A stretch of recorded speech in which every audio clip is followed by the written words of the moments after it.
حضرت عبداللہ بن مسعود رضی اللہ عنہ سے روایت ہے کہ نبی اکرم صلی اللہ علیہ وآلہ وسلم نے چوکھٹا خط کھینچا، پھر اس کے درمیان ایک خط کھینچا جو چوکھٹے خط سے نکلا ہوا تھا۔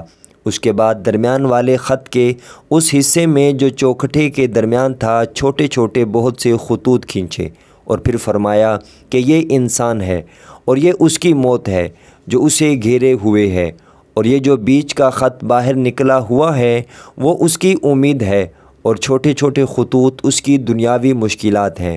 پس انسان جب ایک مشکل سے بچ کر نکلتا ہے تو دوسری مشکل میں پھنس جاتا ہے، اور دوسری سے نکلتا ہے تو تیسری میں پھنس جاتا ہے۔ صحیح بخاری حدیث نمبر 6417۔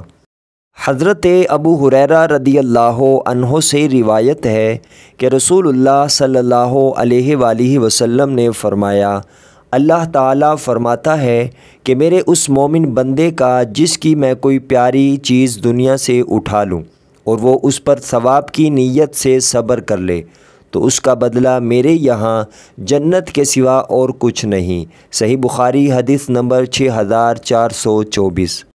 حضرت عبادہ بن صامت رضی اللہ عنہ سے روایت ہے کہ رسول اللہ صلی اللہ علیہ وآلہ وسلم نے فرمایا، جو شخص اللہ سے ملنے کو محبوب رکھتا ہے اللہ بھی اس سے ملنے کو محبوب رکھتا ہے، اور جو اللہ سے ملنے کو پسند نہیں کرتا اللہ بھی اس سے ملنے کو پسند نہیں کرتا۔